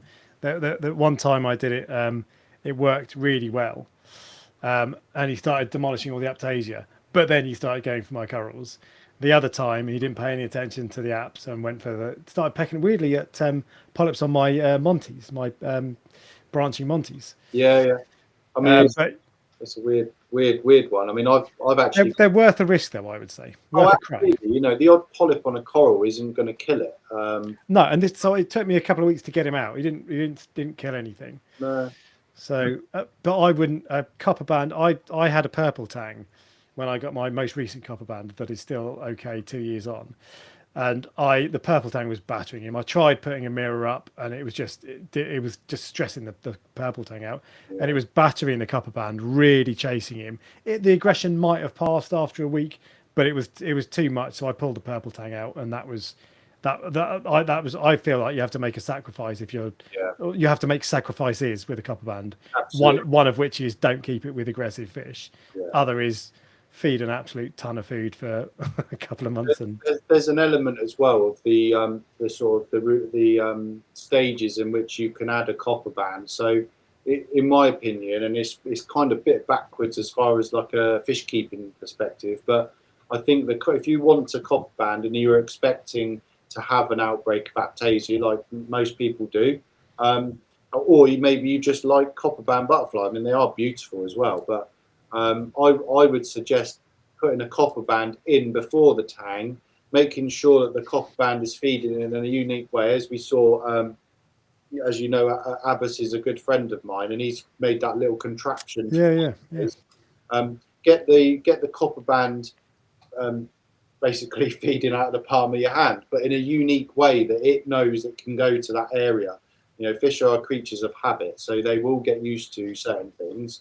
And I would always try and get as big a specimen of a copper band as possible, and also the species or the origin of where those copper bands come from also has a massive effect on their success rate. So you could go for the Australian giant copper bands, which are they're bomb. I'm not going to say that because I've got one over in the coral farm, but is extremely obliging. It will take food out of your hand. It's in with tangs, you know, left, right, and centre. Marginalis butterfly as well, probably too big for your Reefer 350. And again, depending on what size fish, what species of corals you keep, you could try something like a Burgess butterfly or a Mitratus butterfly will eat Aptasias as well. I'd love a Mitratus or a Burgessi, but I'd worry about them eating corals, LPS, and that particularly. Mixed reviews. I've kept them with corals before, and I've had them eat corals before. I think it's copper band with acan scenario. I've got a copper band in with acans at the moment. Yeah, mine's okay. I'm sure I read an article about Burgesi and Tinkers and all that because they're from the group Roobs, and I'm sure I read an article somewhere that said they don't eat corals, and I was like, They do, well, of course. yeah, exactly. I've had one of the most unreef safe fish was a regal tang, which was eating euphyllia heads, just chomping on them. Yeah, regal tangs, they're pretty notorious for that, to be fair. I hear that quite a lot. Yeah. I've never had one, but okay, anyway, we will move on. Any tips on Puscheck says any tips on keeping chalice corals? Yes, Chalice actually one of my kind of, I'm going to say, speciality growing species. Right. There's not an acro, of course. Chalice, I would always start them off in as little light as possible. And until you see the telltale signs that they are healthy, I wouldn't really introduce them to any more light.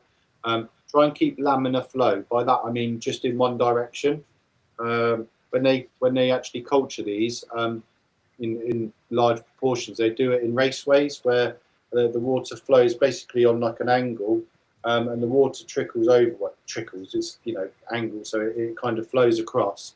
And they would actually grow them as little as 7 par, believe it or not. Whoa, 7 par, that's candlelight.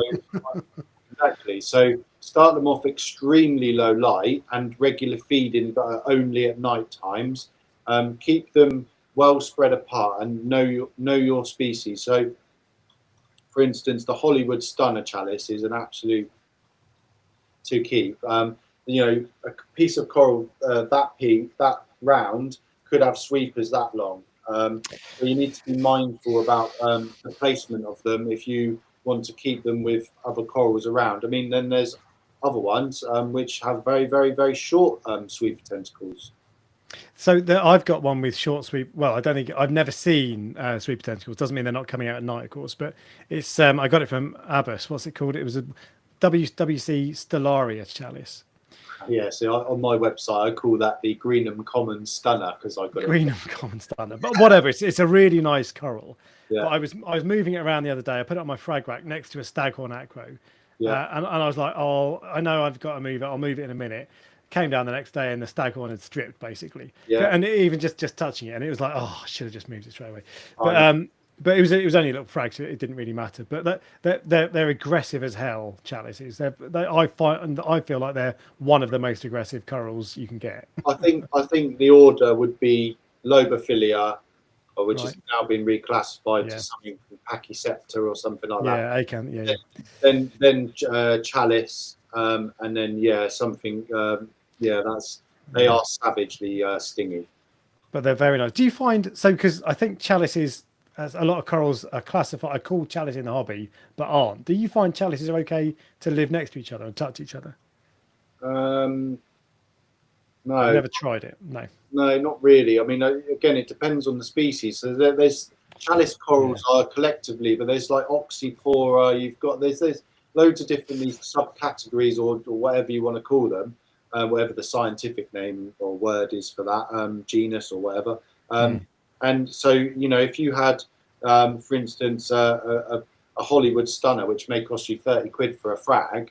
I definitely wouldn't be putting next to a rainbow chalice just to find out. But there are other different types of chalices. If they're all of the same kind of species but different colour variants, then how do you know that? That's the trouble. Well, this is it. Yeah, exactly. So just keep them apart. Just keep them well distant. Either end of the tank, we're talking as well, like miles away. Pretty much, yeah. And just understand the growth patterns. If they're encrusting species, obviously plan well ahead for that. If they're a tabling or plating species, then plan for that as well. Yeah, okay. I do like chalices, but I just my tank's probably not set up for them. Although the two I've got do look nice, but I don't. They're so aggressive that it's like really puts me off them. Yeah, they are beautiful. Some of them. That's it.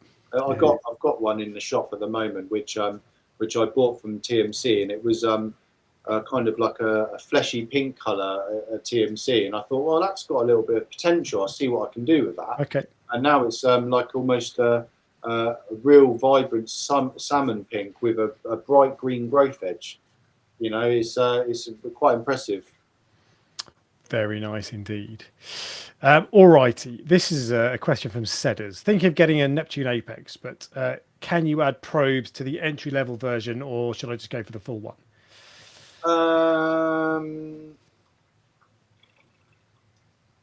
I love Apex. I'm not going to lie. It's an absolute idiot to get at the moment. It's constantly out of stock. But if you were going to, depends what you want to use the Apex for, to be honest. I would probably get, depends how much money you got as well, doesn't it, really? I'd probably, if it was me, because I'm tight, I'd probably get the EL version, bang a Triton on it, and then if I wanted to get a salinity probe, you just get a PM2 module and just add that on later. It's the good thing about it, and save yourself a few £100. You know, if you want to go into the finer details and you're really into computer programming, not that it's difficult to program in Apex, but if you want to really explore your the programming side of it, then I would definitely go for the full Apex. But you know, as far as functionality and the ability to do, let's say 70 to 80% of what you want it to do, an Apex EL is fine. You know, you're just missing a salinity probe and an ORP probe. Can you add them to it later though? Or yeah, you can, so you buy with the, what for want of a better expression, they call them Aquabus cables, but they're just like USB. Yeah, cables. USB. Yeah, yeah. You can just plug a different module box on there. Gotcha. Which then gives you the ability to have salinity and ORP. Right. I believe could be salinity and temperature, and then you get the PM1. It's one of the two, but you can effectively bolt on whatever you want. If you want to control Ecotech lights or things, you get the WXM module, so it listens to the Wi-Fi coming from those. If you want to monitor fluid levels, so if you want to make your own auto top up, you buy the PM module, FMM module, and you can get like optical sensors, make your own auto top up. You know, I'd probably go with the EL, to be fair, if you just want it for that. Okay. The Trident will plug straight into that, so you've got the testing side sorted. You can then plug in your DOS and have it fully controlled via the readings from the Trident. That's what we do here. Yeah, all good. All righty. This is a good question from Planet 3D. Shaun, which fish or critter has physically hurt you the most in your career? Zoa, foxface, bristleworm, urchin. I think I'm going to answer this in two ways. This so has, yeah, go on. Physical pain. The worst one was when I worked at Maiden Aquatics in Basingstoke, and we had these. For some reason, somebody thought it was a great idea to have 2 foot wide but 2.5 foot tall tanks. Right. And you were basically full arm stretch trying to clean algae. You know, back then I was pretty much full-time algae scrubber, and I was putting my hand down the side of some rock work and managed to impale myself on a long spine urchin, which actually went under the nail there, came out there. Oh God! To my absolute horror, the hospital told me that I just needed to leave it in there, and my body's pH of my body would break it down naturally, which it did. But it then took nearly a year for the black stripe to grow out of my nail. I'd be like, can you amputate my finger, please? And the second side of that, the most scary, like life-threatening one, was when I had a brief encounter with palitoxin. Oh, really? Where I did a tank move for somebody that was very, very good at growing zoas, and to the point where the back of the tank was covered in zoas. And I said, look, you know, I don't know what, he fragged zoas, so he's very used to messing around with them, all the rest of it. He basically scraped the back wall, which was covered in zoas. And I just thought, well, you can do that because I don't want to. Obviously forgot completely that this tank, during this tank move, had to go in the back of my van. So for the period of time that I was then driving to the next house, I was in an enclosed box in winter, so windows and everything closed, marinating in palitoxin spores or whatever. The next day I woke up feeling really, really rough, like heart palpitations, my eyes was like I had conjunctivitis, but like really, really bad, and the worst headache ever. My breathing was a little bit laboured. I went to hospital, told them what had gone on, and it was like a bit blasé. And then somebody came and said, "Well, I don't really know what this is, and I'm going to phone up the London College of Toxicology, I believe it Oh, was." really? Okay. They said shut it down and Yeah. quarantine, and they did. They shut down Basingstoke Hospital for Really? it was 45 minutes. They made me and my missus stripped down to nothing outside in the car park with a barricade around us so we didn't get seen. And our clothes were put in these biohazard yellow bags, and they were taken off and done something with. And I had to spend the next 24 hours in isolation. In the car park, butt naked with your missus. So. Yeah, literally. It's a pretty standard Saturday night, to be fair. Just without people watching. So. Yeah, well, I'm glad they took it seriously, and I find it funny that the first they were like, "Oh yeah, whatever, mate, don't worry about it." Yeah, they didn't really know what they were But doing. if you're a doctor or a nurse, why would you know about palytoxins unless you're a specialist? It's a pretty niche injury. But it absolutely is. Yeah. All right, we'll move on to some more questions. We've got another. What time is it? About 20 minutes, so we'll start wrapping up before too long. No Can you suggest a good second fish to add after clownfish? I was thinking wrasse for parasites, and its utility purpose when adding corals, keeping the tank clean. Red Sea Reefer 170. He also says he was looking at a Midas blenny, which I think could be a good choice. Yeah, I mean, so in the early stages of setting up a tank, I'm assuming it is a newest, newly established tank. I would be very, very mindful of, in reality, what you're thinking is absolutely right. You want to plan ahead for utilitarian fish, but at the same time, you want to be planning ahead for what's going to happen as far as your nutrients bottoming out very soon. So you don't want to have the dinoflagellate issues. I personally would add something like for a 170, I would add maybe 2 or 3 emperor cardinals, something that's going to add biomass, that's going to eat a relatively high amount of food to keep your nutrients up. And then maybe the 3rd or 4th addition, and I would add something like a wrasse or something that was a bit more utilitarian that way. I definitely wouldn't be adding a 6-line wrasse, something like that, early stages, because they're quite aggressive in the small aquariums. But perhaps something like a small jade wrasse, peacock wrasse are very good for smaller aquariums, and they're very good for eating pests.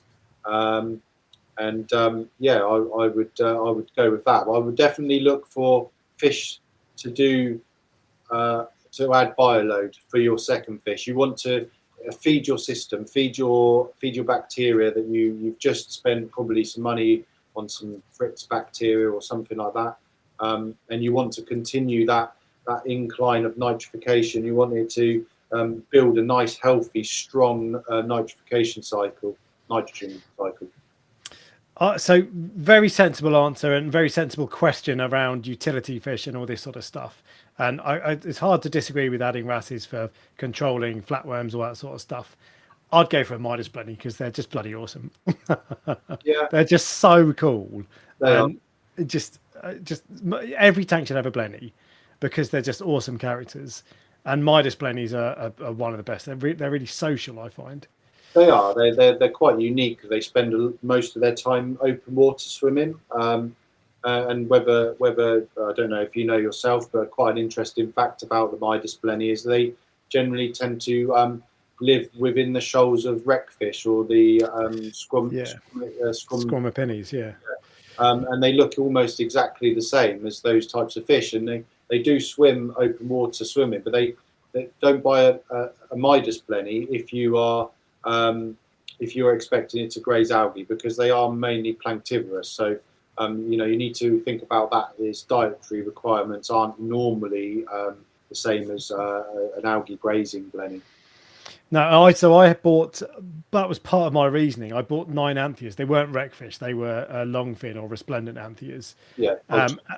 Yeah, and he did socialise with them a bit, but I just had in mind like the Midas blenny constantly there. But he was, most blennies are in the rocks most of the time. The Midas blenny was in the water column most of the time. Yeah, they are brilliant to watch. This isn't a question as such, but it's have we ever kept pyramid butterfly fish? I have. They're so beautiful, but very few reefers keep them. I don't like them. I think they're boring. I actually really like them, and Really? I like the black ones as well. Have you seen there's a black one and the other one? Yeah. I actually really do like them, but you need to. So they are actually considered to be one of the most reef-safe butterflies. However, I do know of a couple of instances where they've gone for euphyllias, but I'm not sure whether, whether it was intentional or whether it was whether the coral was suffering and they've sort of taken upon the dying flesh. So I would actually recommend somebody to keep the pyramid butterflies, and you can keep them in relatively small groups, maybe 3s or 5s. And they really do look awesome. That white is, look at that. That is nice. See, I got a trio from Refugiums from Steve years ago, and I was obsessing about them for ages, and I loved having 3, which was really cool. But they just at first they looked really cool. Then after a while, I started to notice just that the brown like faces. It's not a really distinct, it fades a little bit, and it's compared to any other butterfly, they're cool, and it's cool to have a butterfly fish that is reef safe, or well, at least likely to be potentially. But I just, after a while, I just found them boring, and I got rid of them. Yeah, Well, I must admit, they don't really have personality, do they? You know, I mean, in the sense that they shoal, yeah, but they're not. Like you were saying about, I wouldn't go out for a beer with one. No, you know full well that like a Midas blenny is an absolute idiot if he could speak. You could talk and laugh. The pyramid butterflies, they're just eating machines. They literally I've got some in the shop here, and they just follow you everywhere, and they just keep eating and eating and eating. But if you've got the right size aquarium, maybe a 5 or 6 foot tank with quite a deep top to bottom depth, that is, of water. A shoal of those is like impact deluxe. That's really, really nice sort of space filler. That's not aggressive, not particularly sensitive, not particularly prone to diseases, and they feed on absolutely everything. I did find, so when I got 3 of them, I had Aptasia in that tank, and as soon as I put them in, one straight away went for an Aptasia, and I was like, oh, gold mine. Yeah. And that was the last time it touched one. They weren't interested. So I think it probably just saw it. It was like, let's see what that tastes like. Nope, don't like it. Spicy meatball, that one. And but loads of butterfly fish eat Aptasia. Yeah. Raccoons supposedly are good, but they're all apart from the pyramids actually. And that's why I went for the pyramids, was because they're hardier than copper bands and they're supposedly reef safe. Although, so mine were fine and didn't eat anything softies, LPS or acros. But I sold him, and the guy I didn't see it, so I don't know if it happened. But he told me it wiped out all of his LPS. Oh wow! So, and there were 3 of them. So, well, I must admit, actually, one of the instances I know of the pyramid butterflies eating was actually Abbas's tank, and they ate his frog spawns to the point where he was quite lucky. Obviously, he's seen his system; he's got that remote sump, so he took all the frog spawns out. Yeah, and then brought the pyramids back into me when I was at Reef Dream. So I, got away with it a little bit, but I can't be for sure whether the frog spawns were happy and healthy. I probably can guess they are, knowing Abbas. But it's one of those things, isn't it? Yeah. Well, if you can take out the corals or the eater, then that's wicked. Got a question about nitrates. High SPS Dom, 300 litre tank, building new 700 litre in wall, nitrate 0, phosphate 0.02, and can't get them higher by feeding 4 to 5 times a day. Should I dose nitrate? And if I do, will it bottom out my already low phosphate? The answer is probably yes. Yes, it will bottom out the phosphates? It will do, yeah. So without asking any other questions, the science behind that would suggest that if you dose nitrates and you have got you've got SPS, so they're obviously consuming nutrients by growing. The fact that you are feeding heavier 4 to 5 times a day suggests that it's already got a large bioload. But what's the limiting factor to growth in your tank is actually you haven't got enough nitrate. So what will happen is you will then dose nitrates maybe up to 3 or 5 parts per million, and your phosphates then become imbalanced in Redfield ratio, and you will then experience a huge growth spurt. This is the ongoing battle that I have in the shop here and over at the farm, is that the nitrates bottom out, the corals start losing a bit of colour, I dose up the nitrates, and then my phosphates bottom out. So I'm constantly having this battle. So I would actually say that, Danny, that I would be very careful, dose the nitrates first, but I would also have a bottle of phosphates to dose as well. Or you could feed something, maybe overfeed your, sorry, not overfeed, but you could feed particulate foods like reefroids, which are very high in phosphorus. That would be a good substitute, whilst also directly transporting the nutrients into the corals. All righty. There's a couple more. I'm going to try to rattle through a few more. There's a couple more. Reef Sensei just saw what I laughed at. I can't remember what that was about, what I was laughing at. Tell me. It was probably something childish from the sounds of it. And your comments about Chalice, does that, I think that means what you were talking about earlier, does that apply to high-end Chalice? Yeah. I mean, the jelly beans, I find actually can handle quite a bit of light, maybe about 200 par on the higher end. Okay.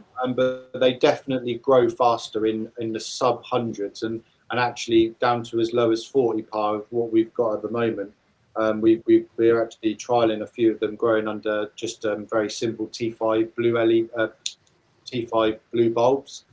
Just very mixed spectrum, not really particularly fluorescent, but they really, the health on chalices is quite visual, and in the sense you can see that the corners are very fleshy, and sometimes they curl up with like a bit of a bulbous flesh, which is a really, really good sign. And you can use your eyes, obviously understanding that once you see that health, you can make an adjustment, and if that changes the look of the chalice at all, the health looks of it, you can then maybe tailor it back a little bit.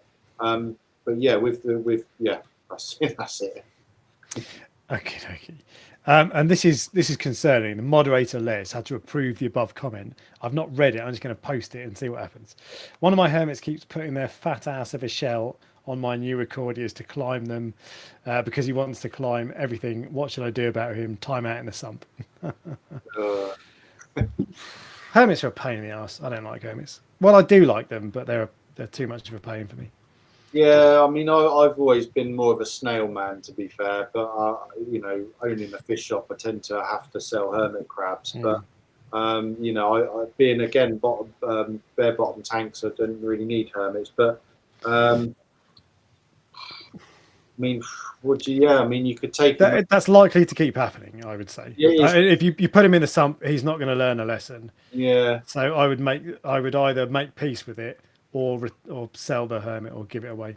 Yeah, personally. I would probably downsize, maybe take it back to your local fish shop and ask if they'll swap it for a smaller. What are the tiny little red leg hermits? Are they scarlet hermits? They're absolutely minute scarlet hermits. Yeah, they're okay. They've got a unique shell on them.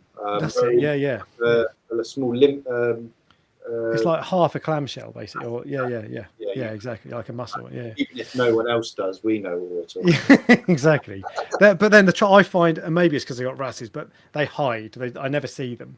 They are quite more timid. But you can also get those microscopic little blue leg ones with the little red knuckles and the yellow pincers, cool.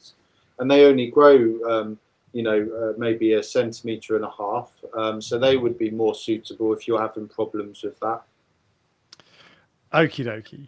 I'm going to scroll through as well. And Jim Telegram is here. Good evening, Jim. The reason yeah, just the trouble with this is it's so difficult to read and talk at the same time. Right, question. Keenan F. Hi guys. What refugium light do you suggest for a 10 by 11 inch area? Tunzi 8831. 8831 would be my suggestion. Eco Chic. That's it. Yeah, Eco Chics are very good. They're waterproof as well. So you've got a couple of mounting options. If you imagine the magnet holder looking like this, and you've got the outside magnet, you can mount the light outways, like orientation, like that, or you can have it mounted like that. And obviously, being able to submerge the light is a massive safety bonus, but also means that if you're tight on space, you can have one at the bottom of the refugium pointing up, or let's say most people probably wouldn't have it pointing up, but you could have it either side of the algae pointing in each other, effectively doubling the amount of exposure to light, so you would actually get a better yield from a very small refugium. And if you would like to see that in action, you can. There was a video that Reef Builders did where Jake Adams actually built his refugium so that tumbling, it tumbled and it had it both sides, so it accentuated that even further. Yeah. Okay. He had the white Tunzi lights, not the purple ones. Yeah. Fresh I'm not going to lie. I don't really see the need for it to be red, but I understand the science behind it, but I don't really think that there's any better kind of replacement than a mixed spectrum. It's natural sunlight kind of spectrums, 10K, 7K, that type of thing. It just makes me feel better. I see loads of people grow plants with purple light, and I think, well, I prefer that then. Sedders asks, has my Regal Angel started nipping corals yet? No, he hasn't. He's behaving himself. Probably 3 months in. I'm feeling confident, but that's probably too early.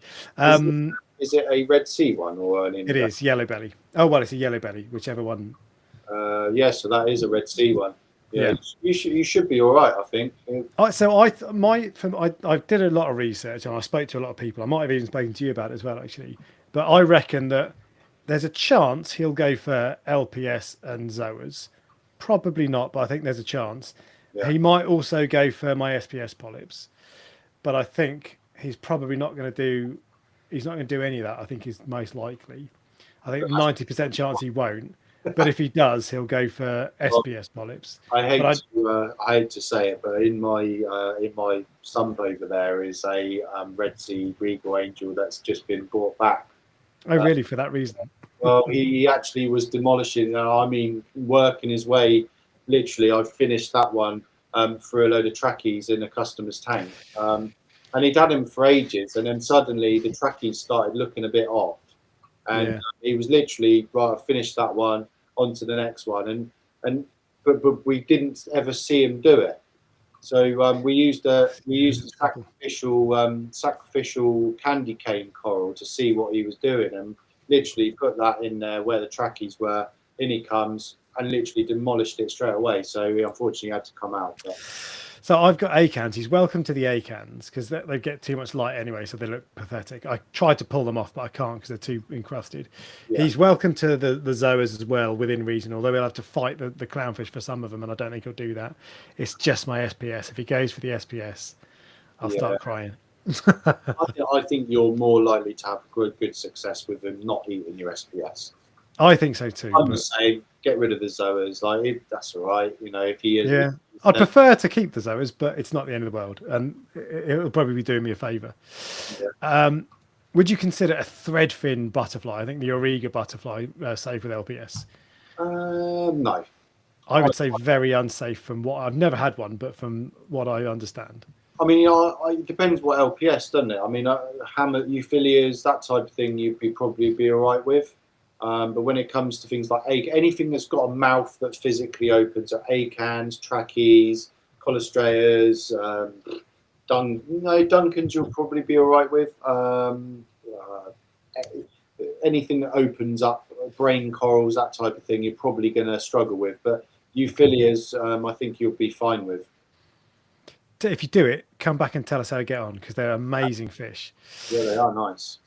So something like being dead, I don't even remember that, but it's like if you say something like that, it's like a tapping me on the knee. It's just like a reflex. John Wright says before we go, he wants to thank me and you, Shaun, for putting in the time to help us become better reef keepers. Well, thank you, John. No problem. Thank you. I appreciate that. Yeah. I enjoy doing it. What else we got going on? I think we might be coming to the end. Oh, multi-bar angel. I love multi-bar angels. I had a multi-bar angel, which you usually... Oh, someone asked earlier, I missed this, but I did see it, about the most reef safe a dwarf angel fish, which is what this is talking about. What is the most reef safe? Yeah. Coral beauty. That's what most people say. Yeah, I would say... I would actually say, does that have to be a dwarf angel? Let's try dwarf angel, and then if not, move on to normal angels. You're going to say the Genicanthus angels, aren't you? Yeah, of course I am. Yeah, swallowtails.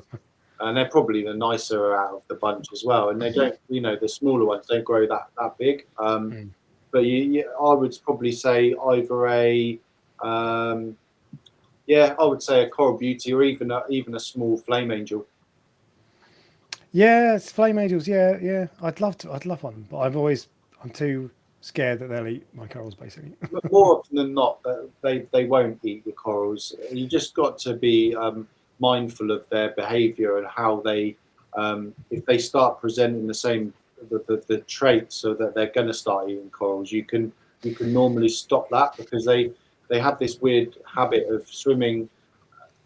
It's an undescribable behaviour to kind of explain to somebody. They have this ability to swim past something and look like they're not touching anything, but actually they are. All it takes is one nip on an acan, and it'll be closed for the day. And you think, well, what's caused that? And then, it's one of those. Okie dokie.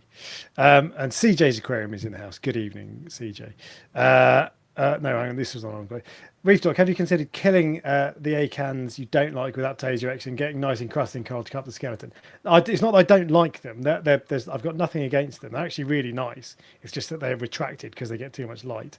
But no, I wouldn't kill them. I still like them. And I don't know. I do have some corals that I would consider trying to zap. Bloody Tropic Thunder Monty for a start. But I always feel with that, I feel bad. I know technically it's an animal. Well, it is an animal, but it's not like you're killing a dog or anything. But I still feel bad. Even I've got all like the corals broken off at the bottom of the sand bed. I don't want to throw them away because I feel bad doing it. Yeah, I still do it sometimes, but it's stupid. I hate to think how many corals I've handled, but I've got the same. And people come in and they're like, I take great pleasure in taking offcuts of bits of frags where I'm, as I guess almost like a bit of a perfectionist when it comes to the fragging aspect. I like to make a frag presentable from the day that it's fragged. So rather than it growing into a little thing, I think about how is it going to photograph, how is it going to grow out, the growth formation from it being that frag. I've got a mind blank. What the hell were we just talking about? I was watching that foxy fish there. So I was talking about corals dying, and I don't want to throw them away when they're just on the floor. Yeah. So anyway, when I'm fragging, I often end up with what I call these little sections of ugly frags.